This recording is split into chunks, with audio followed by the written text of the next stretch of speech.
that a bureau head will dictate to us that he's not available next week. I was Secretary of Foreign Affairs. That's why you have undersecretaries. That's why you have deputy director. Matibag na tibag.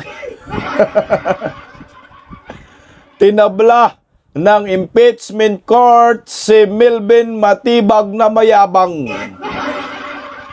Kinastego at hindi pinagbigyan ang kakupalan at kagustuhan niya diyan sa impeachment court. Putang inumin, oh.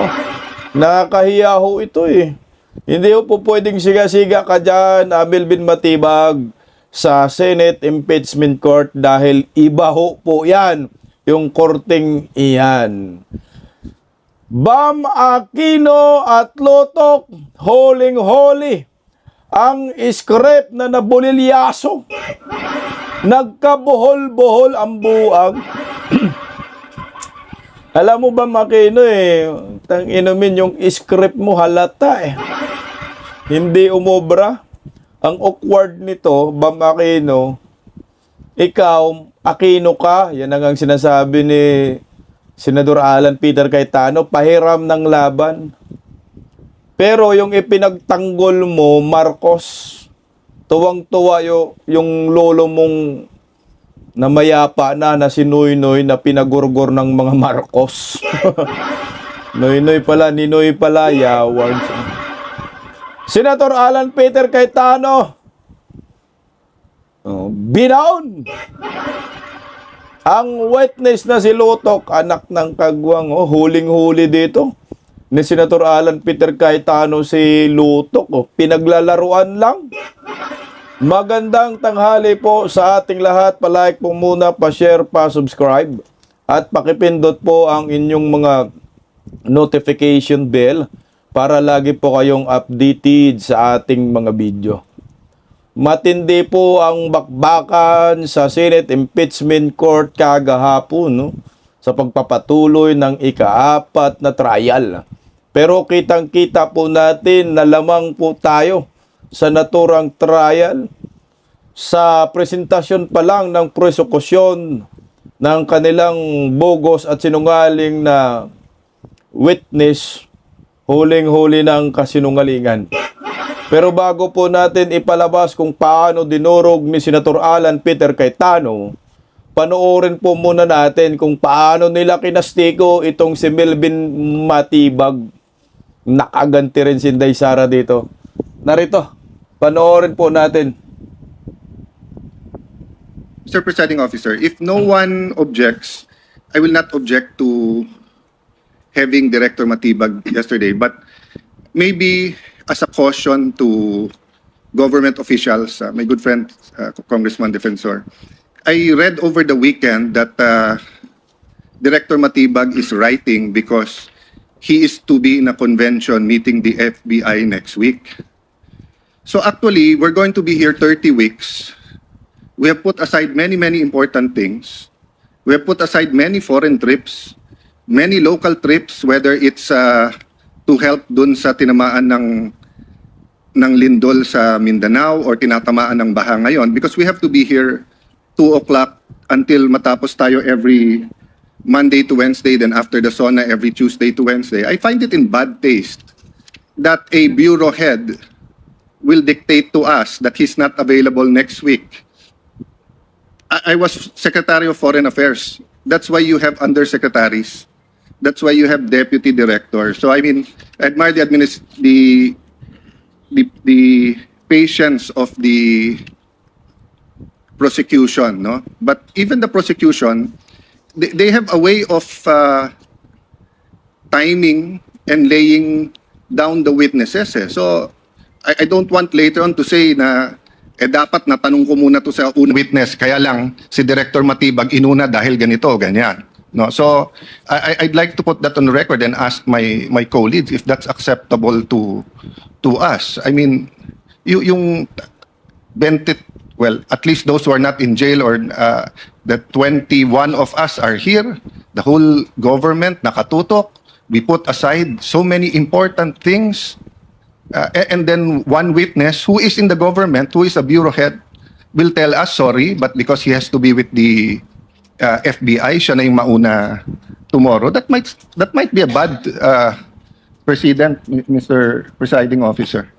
I asked that question poignantly last week. If Matibag will be one of your witnesses for this week, and you said no. In fact, you corrected Attorney Rigutan when he mentioned Director Matibag as one of your witnesses, and instead gave me a list of Lotok, Zulaika Lopez, and Captain Bello.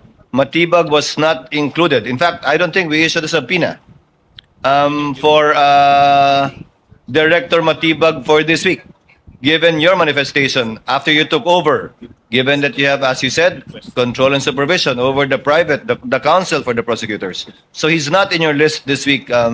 He's not being advanced for a day, sir.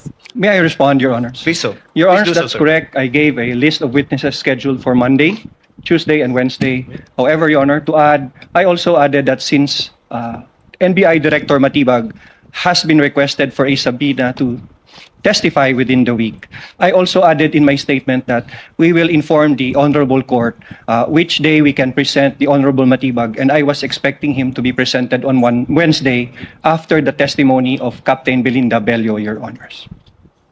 I confirm that, but the situation is, given the one witness per day rule that we supposedly have under the rules of court, no subpoena has yet been issued to Director Matibag to appear this week. Can the clerk of court kindly confirm that for us on the record? No subpoena has been issued for NBI Director Matibag. May I For this respond? week, May I respond, Your Honor? Senator Judge Alan Cayetano is recognized. Actually, my statement and my question to the court is not really addressed to the prosecution. You will have to do the best you can to represent, what you're fighting for. No? So I commend you for adjusting. But my recollection is, because I'm also waiting for his testimony, and my recollection last week is said that we will not see him this week. And I think 11 days, no? 11 days ang That's correct, Your Honor. sa article na to. So we're on day 4. So kung hindi siya pwedeng next week, that's day 7, 8, 9. Kasi nga,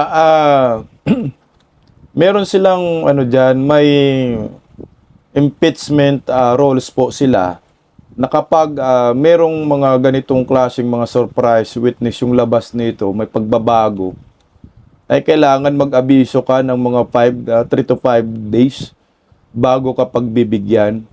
At ang masaklap niyan, last week, ay naglatag na po sila ng ang prosekusyon ng mga witness na isala ngayong linggo. So 3 araw po yan Lunes, Martes at Miyerkules. So ngayon, Martes, ipagpapatuloy itong si Lotok Bugos.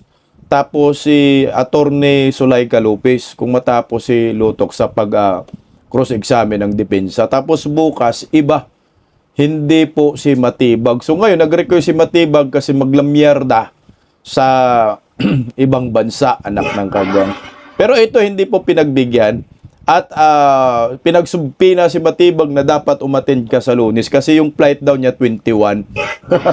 Tamang-tama sa Lunes, 20, patay ka ngayon, Matibag. Ito, pakinggan natin. 9. Again, I don't want to dictate sa prosecution or but to suddenly say na tomorrow na siya, when I'm preparing for our oral argument tomorrow and the other witnesses, is a little bit, it's a small inconvenience for today. But I hope it doesn't become a rule, especially for a bureau head. I mean, if no one else objects, but if someone objects, I don't think it's really a good rule. Rules are important. I'll have to keep, you say technicalities. No, rules are important. So even yung notice, we agreed on, presiding officer, 3-day ba? 5-day notice. 5 days for witnesses not mentioned in the pre-trial order. And then 3 days kapag 3 days, given the fact that we will be announcing the witnesses for the following Yes. week on the last day. Yeah, anyway, I said my piece, but I hope we will not be able to move faster if we have to accommodate the witnesses, especially if they're in government. May I add something, Your Honors, before we... the Honorable Defensor, presiding officer would like to hear from the counsel for the respondents. Attorney Binlon, what say you? Yes, Your Honor. We would have to oppose on the basis of the following. Number one, it will be in violation, Your Honor, of the impeachment court's directive that was given last week, insofar as the identities of the witnesses and as well as the order of the presentation. Number two, Your Honor, it will be, again, as mentioned by Senator Judge Cayetano, a violation of the 5-day notice rule. Since while he was subpoenaed the week before, Your Honor, we are learning that he will be presented this week, so the 5-day notice will not be observed.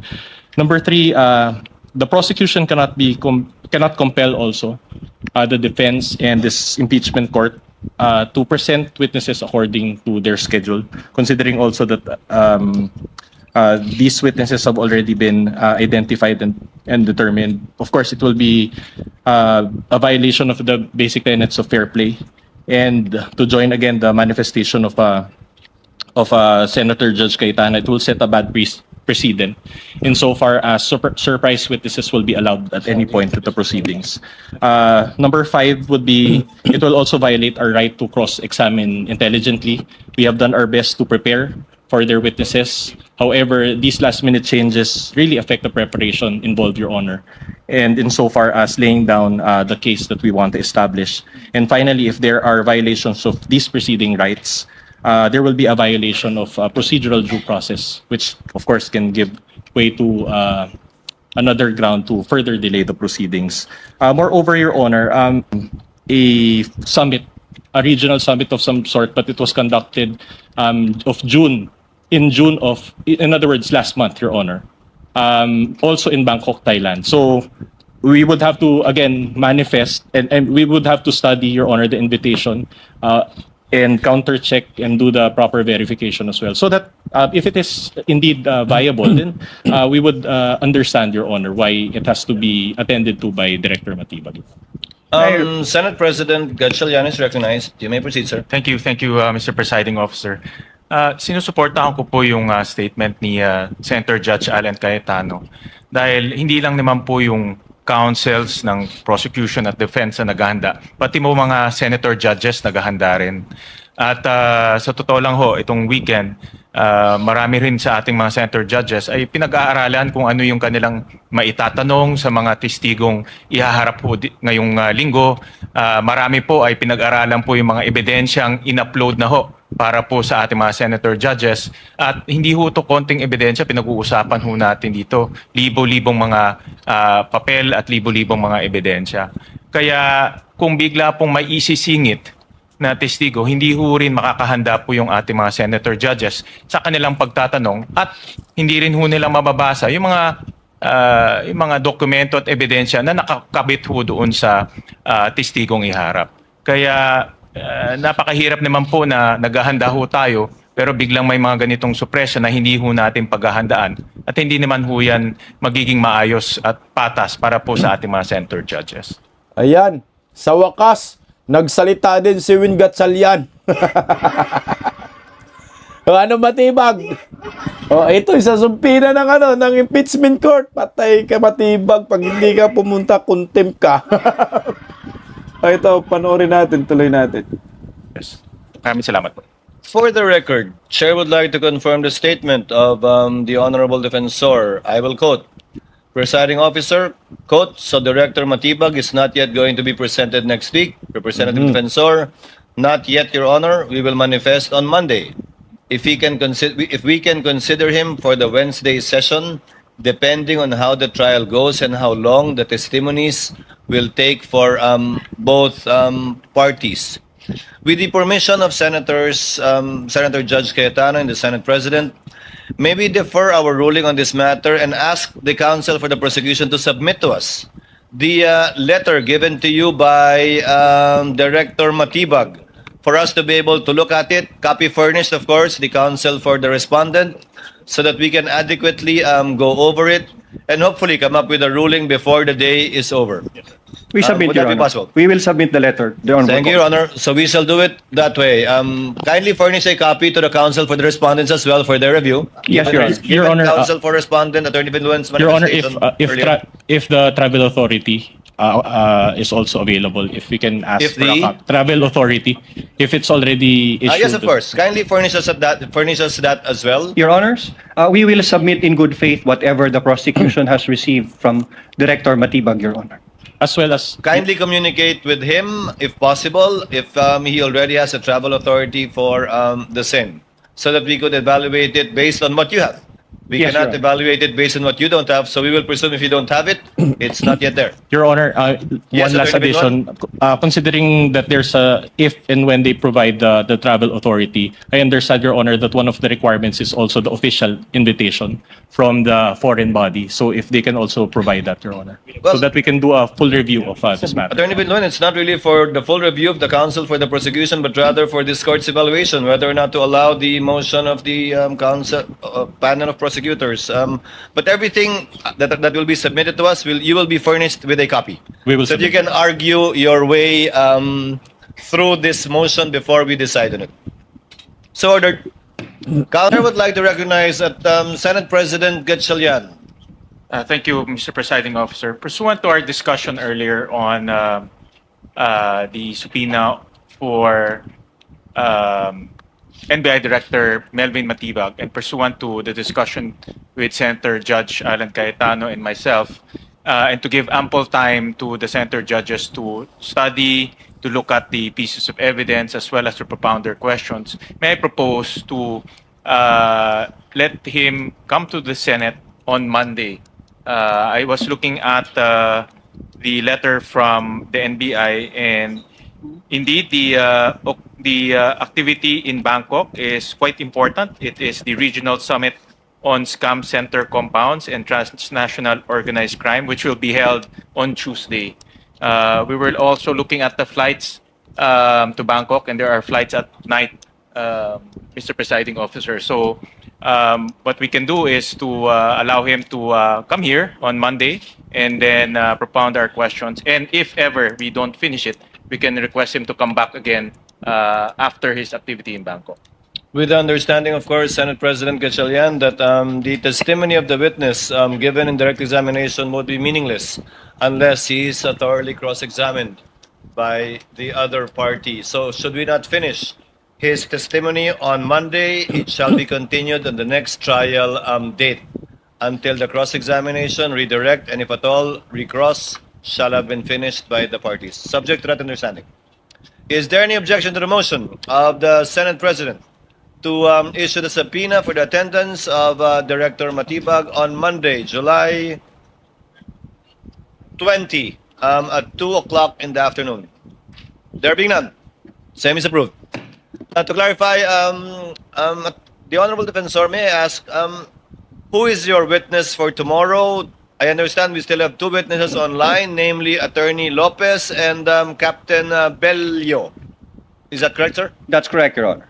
And you will be presenting Attorney Lopez first? Based on our earlier manifestation, we're supposed to present her next after Lotok, Your Honor. After the culmination of the cross, if at all, redirect and recross of Attorney Lotok. Yes, Your Honor.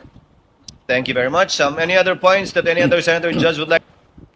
Ayan na po, hindi na pagbigyan si Matibag.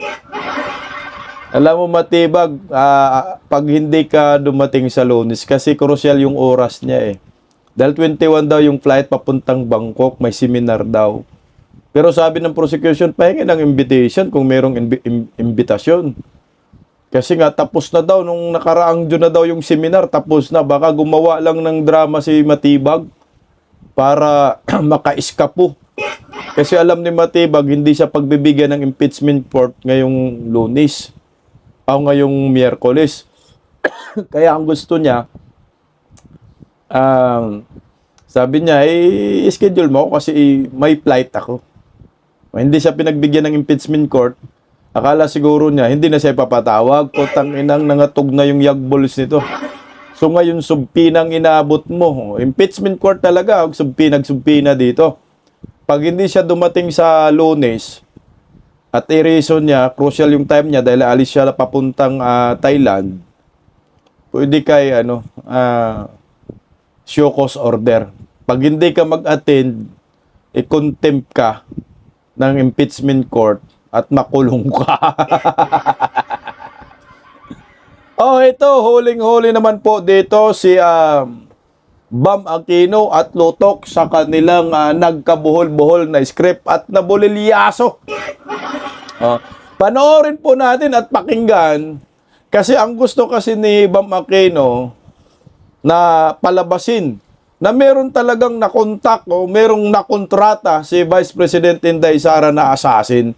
Ang problema, hindi po ito pinalampas ni Senator Alan Peter Cayetano. Dalawang senador yung pumiga na gusto nilang palabasin na parang gusto nilang sabihin mo may kinukontrata. Kaso nga lang, wala sa kanilang investigasyon at wala silang nahanap na assassin.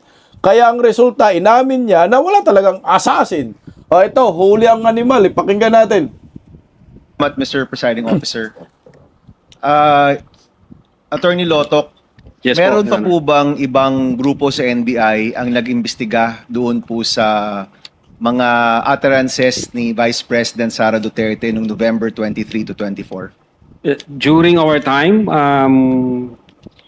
insofar as the Cybercrime Division is concerned, yung Cybercrime Division, Your Honor, and the team that was yung binuo ni former Judge, Director Judge. So kayo lang po? At that time, sir, hindi ko na po alam ngayon kung sino yung mga team na, kasi nalipat na po ako sa ibang region, sir. Okay. Yung tanong ko po kasi ay nakatukoy dun sa taong nakausap o sinasabing na kontrata ni Vice President Sara Duterte para patayin yung Presidente, First Lady at former Speaker. So tinuloy niyo po ba yung investigasyon para mahanap ang taong ito?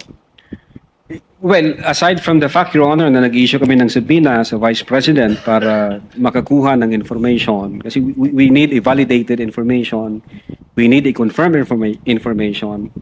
Nung inissuean namin ng subpoena yung mga media personalities, bawat isa sa kanila na nag-appear, tinanong din po namin, nandun ka ba nung sinabi ito ng Vice Presidente? Hindi ko po tinatanong kung sinabi ba to o hindi. Dahil may witness rin po tayo nung nakaraang linggo na nasabi nga ito at napanood naman ho natin Opo. po lahat. Ang tanong ko, tinuloy niyo ba yung investigasyon para matukoy ang taong ito? Nagtanong kami, Your Honor. We tried to elicit information both from those people who have personal knowledge during the online press conference. Unfortunately, wala ako kaming ma-establish na validated information na confirm. So, in fact, hanggang ngayon, nag-aantay po kami. Hindi ho katulad dito sa nangyari, may apparent commission of the crime dahil nandiyan yung video eh. Opo. So ang ibig niyo pong sabihin, bilang NBI, hindi niyo nahanap yung taong ito, pero literal niyo tong, sabi niyo, literal, itong pag-assess niyo dun sa statement dahil ito mismo yung nasabi ng Vice President. Well, Your Honor, if the second highest official of the land sinabi yan, it's hindi ho biro yan. Medyo mabigat ho yan at yung pagkasabi pa niya na may kasamang galit at mga pagmumura. So we took it very serious, Your Honor. All right. I have Bulilyaso ka, Bam?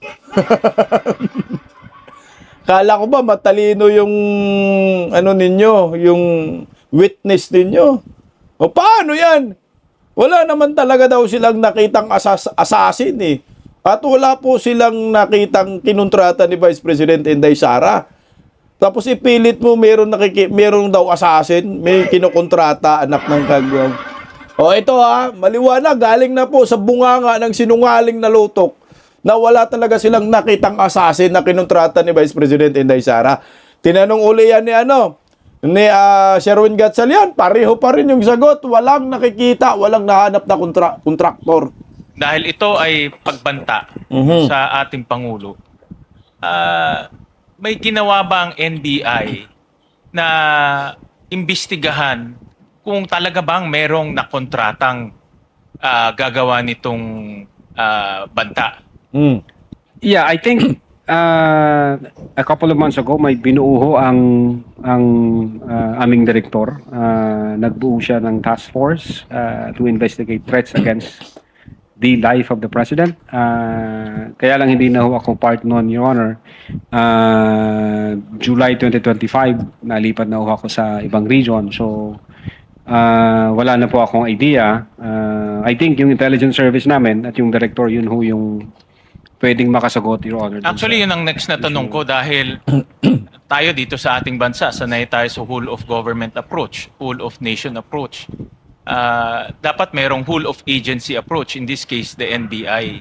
Ang tanong ko, meron ba kayo mismo o kasama ba kayo mismo doon sa pag-iimbestiga ng actual na threat, yung pagkontrata ng tao na pwedeng gawin itong threat na ito? I believe so, Your Honor. The fact na mayroong binuong special task force. At kasali kayo doon? Hindi po ako kasali, Your Honor. Bakit hindi kayo kasali doon? Ako nagtataka dahil kung banta to sa buhay ng ating Pangulo at nanggaling sa opisina ninyo yung source, dapat kasali kayo. You mean, Your Honor, since nasa regional office ako, nung nagbuo ng task force, definitely, itatap nila yung mga regional offices. Na meron ba dyan sa region ninyo na information o intelligence na ganito? Meron hong ganong practice, Your Honor. Pero But- kayo mismo, kasali ba kayo doon sa nag-imbestiga nung actual, yung kinuntratang tao? At meron bang nakitang ganon? Hindi ko masasagot yan, Your Honor. Ang makakaalam po niyan, yung aming intelligence service kasi nasa 40 po nila yan at ang aming director. O ayan, wala po talagang assassin at walang kinontrata si Vice President Inday Sara. Kasi yung Mora hindi nakakamatay, hindi bantayan, mga hungang. Galing na sa bungangaan ang inyong sinungaling na witness. Pakinggan natin ang counter naman ni Senator Alan Peter Cayetano. Narito. Susundan ko na yung kay Senator Win, Senate President.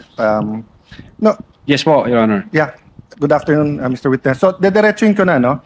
So, what we're trying to figure out here kasi is, are you really investigating whether may threat kay VP Sara and whether she threatened the individuals mentioned, including the President? Or are you only investigating the video and finding kung meron siyang crime? So, I asked Agent John Mark Calilum, hindi daw niya kinausap ang sabi ko PSG, pero PSC na sila ngayon, di ba?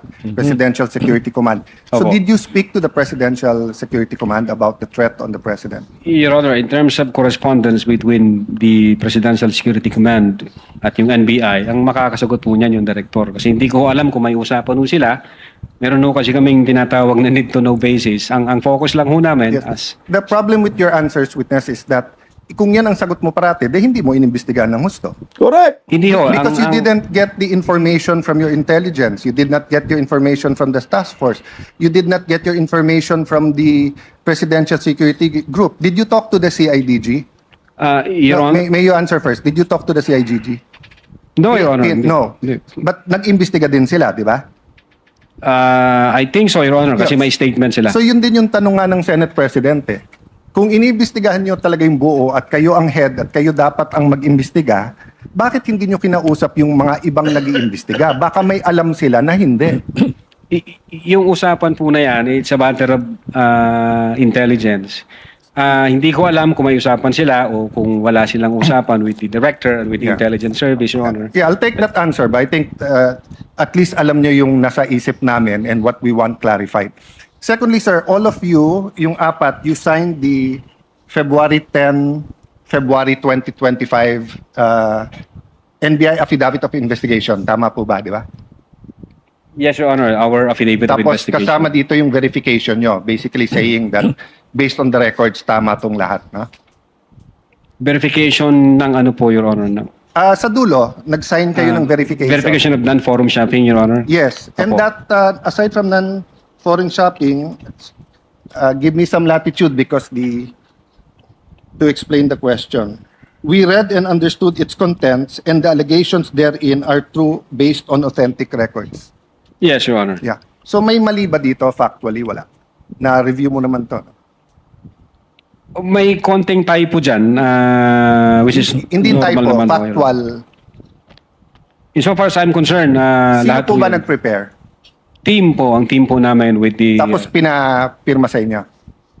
Hindi ho, kami ho nagtulong-tulong mag-draft ng affidavit of investigation, kung ano yung legal basis namin, and then we agree, and we concluded na ito yon. Then And someone typed it up, then you signed.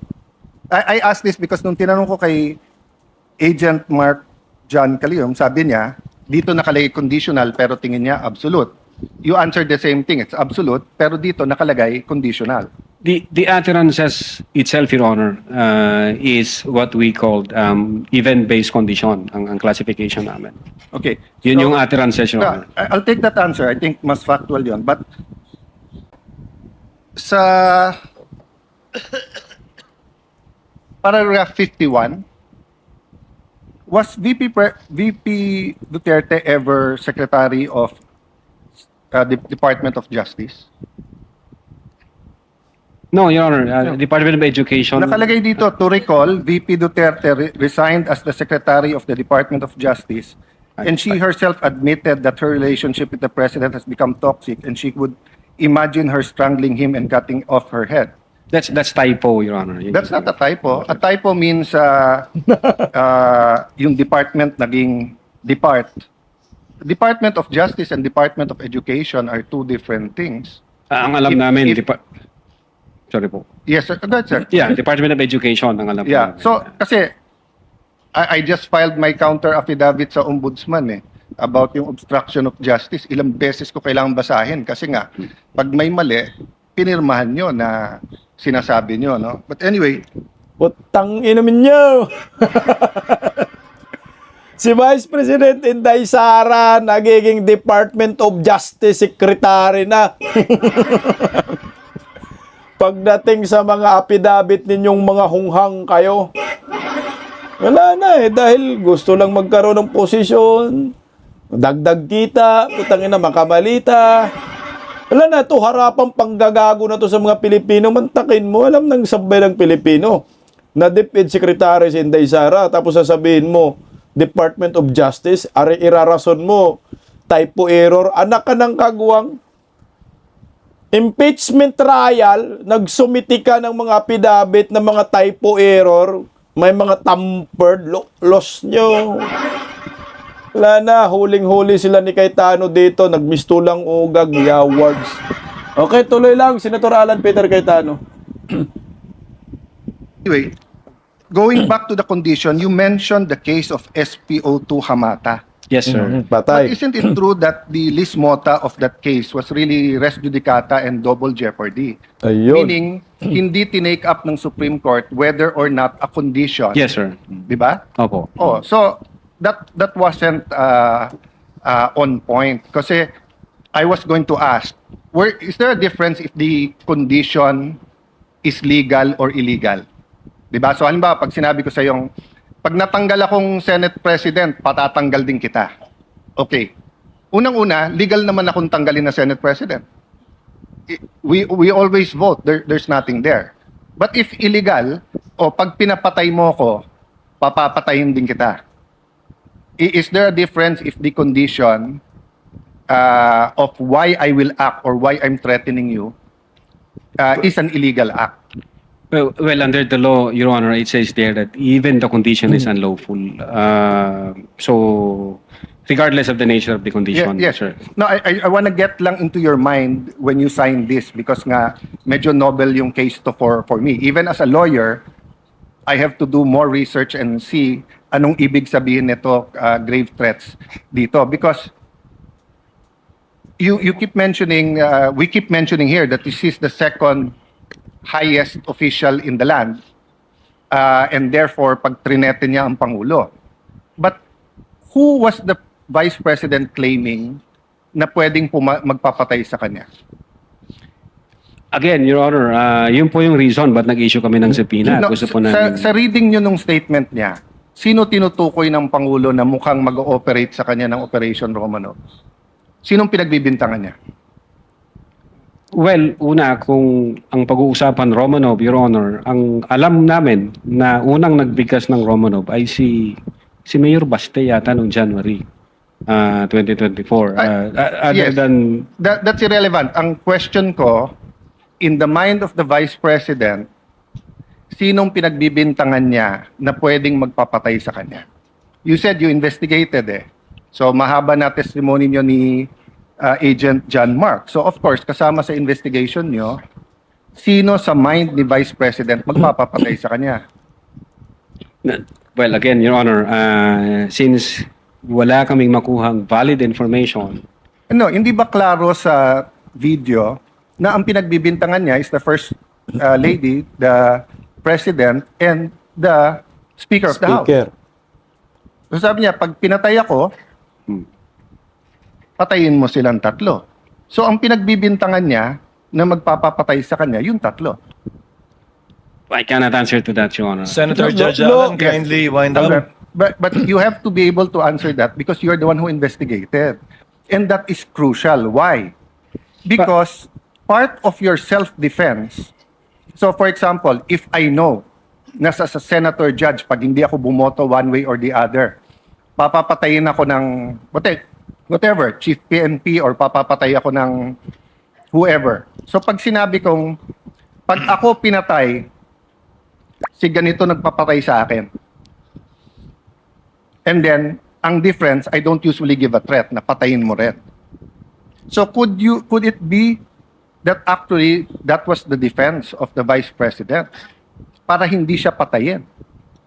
I don't know the state of the mind of the Vice President. But you've testified all throughout this afternoon that you went into her state of mind. Based on the series of events, Your Honor. Yes, and based on her statement, and the series of events is nag-away sila ng administrasyon, and the series of events is that sinasabi niya, pag ako'y pinatay, eto tatlo ang papatayin niyo. Okay, last question.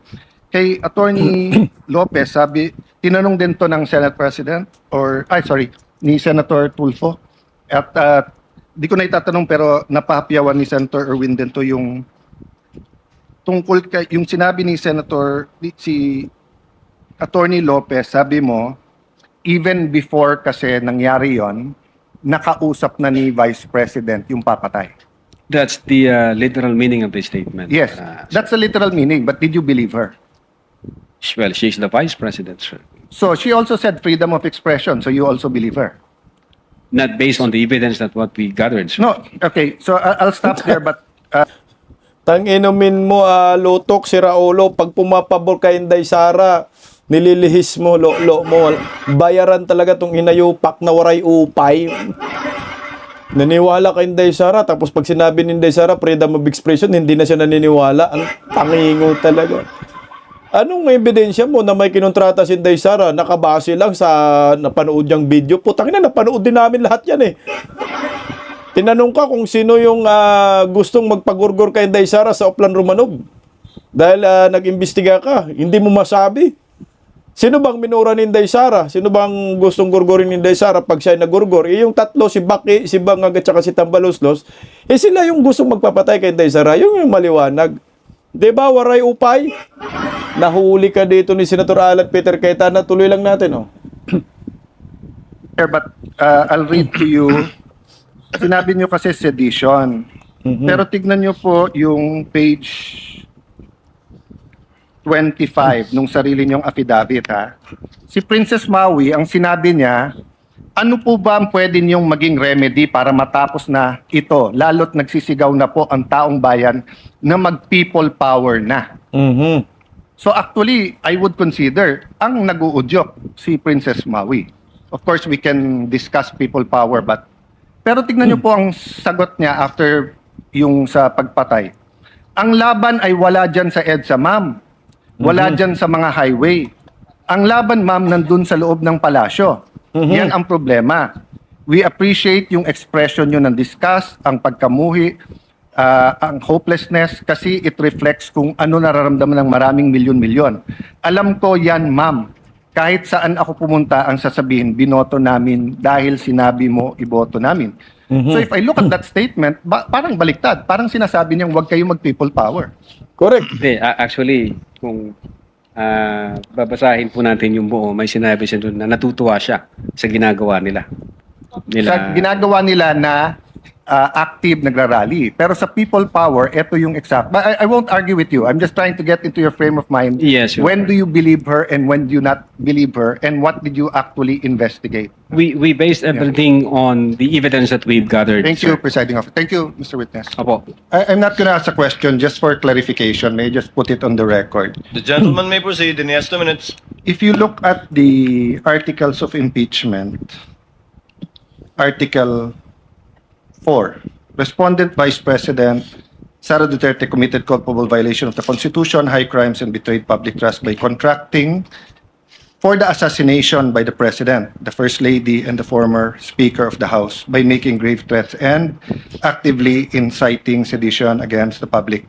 To be fair to the prosecution, I think it was asked of them that merely threatening for you is already, I hope I'm representing it correct, is already impeachable, Yes, sir.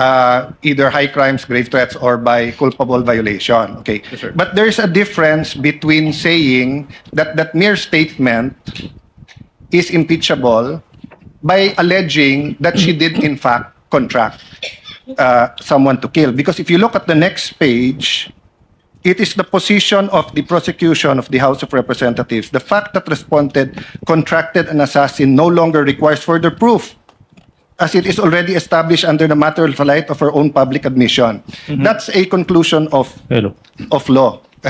Because it is basic that if someone alleges that someone contracted assassin, you have to prove. Your Honor. Diba? So what I wanted to clarify, and Yes. to be fair to both sides, you can comment. As far as I'm concerned, ang understanding ko, the prosecution did not stop short by saying that by merely uttering that is impeachable. Yes. They went further to say that they are alleging that she did in fact contract an assassin. In fact, nowhere in her words assassin, in the words of the Vice President, was assassin or contracted. Contracted means may kontrata. Sinabi niya lang may kinausap siya. And yung assassin came from, at least on these documents, from them. So I just want to clarify because baka yung manunod, bakit nga naman hindi kailangan i-prove Yes. nasabi in public? Those, what I wanted to clarify, those are two different things. Whether the threat as said is an impeachable offense, but if you're alleging that there was an actual assassin contracted, you have to prove that. Yeah. As Your Honor, far as I'm concerned. Can I reply to that, Your Honor, please? No need to reply. The Senator Judge Cayetano was not asking a question. He was merely making a manifestation for the record.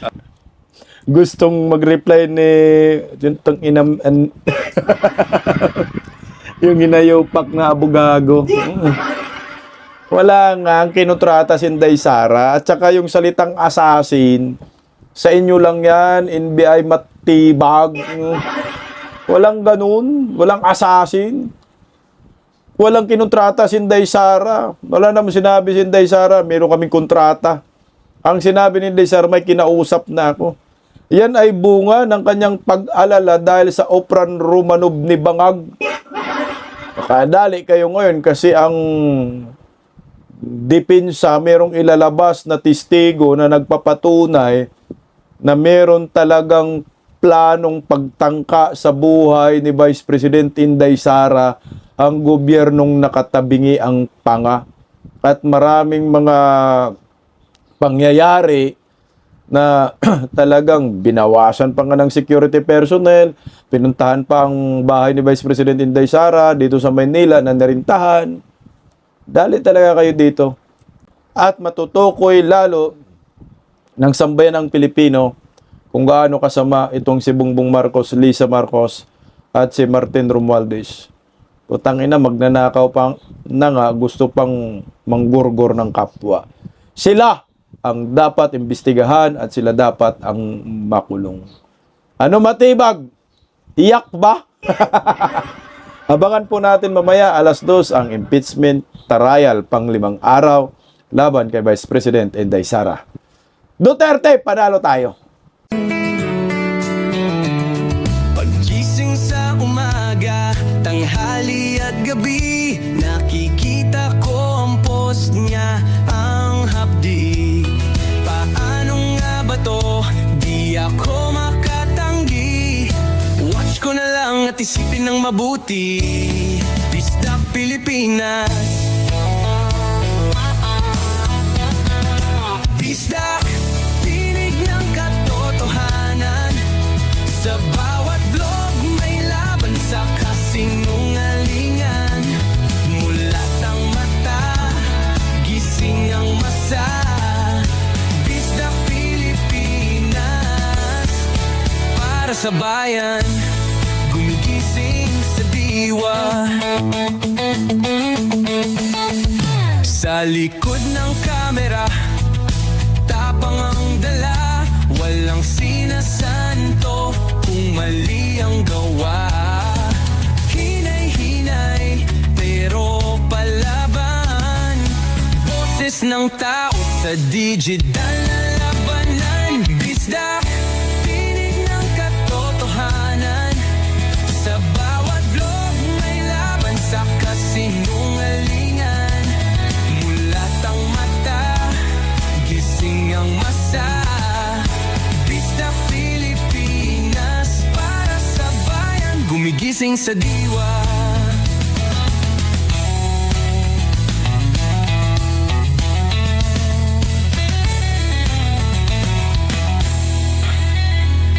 Hindi artista, hindi politiko, pero ang katotohanan, sigaw niya ay buo.